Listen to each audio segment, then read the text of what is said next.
நமஸ்காரம். வாங்கோ இன்னைக்கு ஆத்துல பயோட்டின் பவுடர் எப்படி பண்ணுறதுன்னு பார்க்கலாம். இதுக்கு என்ன பொருள் தேவைன்னு பார்க்கலாம். முதல்ல ஒரு வாணலி எடுத்துட்டு சூடு பண்ணிக்கோங்க. மக்கானாவை எடுத்துக்கிறோம். 2 கைப்பிடி அளவுக்கு மக்கானாவை சேர்த்து வறுத்துக்கிறோம். வெறும் வாணலியில் அந்த சூட்லேயே வறுத்துக்கிறோம். அப்புறமா ஒரு 2 மினிட்ஸ் கழித்து நெய் சேர்க்க போகிறோம். கொஞ்சமாக நெய் சேர்த்துக்கோங்க. நம்ம விட்டதுக்கு அளவுக்கு வறுக்கிறதுக்கு லைட்டாக நெய் சேர்த்தா போதும். ரொம்ப நெய் சேர்த்தா தேவையில்லை. கொஞ்சமாக நெய் சேர்த்துக்கோங்க. நெய் சேர்த்து நெய் நல்லா வறுத்துக்கோங்க. ஒன்றா சேர்த்து இது ஒரு 5 மினிட்ஸ் நல்லா வறுக்கணும். வறுத்துட்டு எப்படி இருக்குன்னு காமிக்கிறேன் பாருங்க.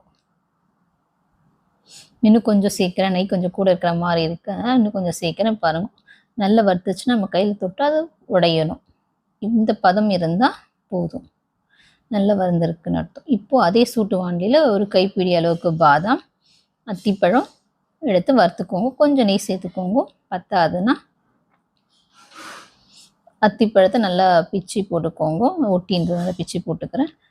நல்லா வறுத்துக்கிறேன். இது நல்லா வறுத்துக்கோங்க. பாதாம் நல்லா கலர் மாறுற அளவுக்கு வறுத்துட்டு இது கூட ஒரு நட்ஸ் பவுடர் வச்சுருக்கேன். என்னென்னா சீட்ஸ் மிக்ஸா.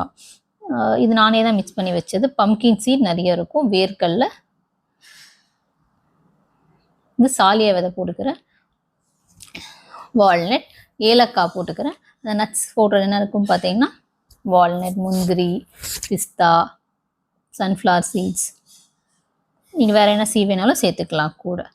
அவ்வளோதான். வேர்க்கடலை கொஞ்சம் சேர்த்தேலாம் கொஞ்சம் நல்லா இருக்குனால வேர்க்கடலை சேர்த்தேன் நான். இதெல்லாம் நல்லா அந்த சூடு வர அதை வறுத்துக்கோங்க. நல்லா வறுத்து வந்து இப்போது இந்த ஸ்டேஜுக்கு நான் கொஞ்சம் ஃப்ளாக் சீட்ஸ் ஆல விதை சேர்த்துக்கிறேன்.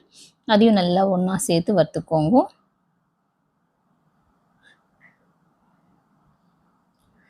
வறுத்துட்டு அதை ஆஃப் பண்ணியாச்சு. இப்போது வந்து நம்ம வறுத்து வச்ச மக்கானாவை மிக்ஸி ஜாரில் போட்டு தனியாக பொடி பண்ணிக்கிறோம். நட்ஸ் பவுடரை தனியாக பொடி பண்ணிக்கிறோம்.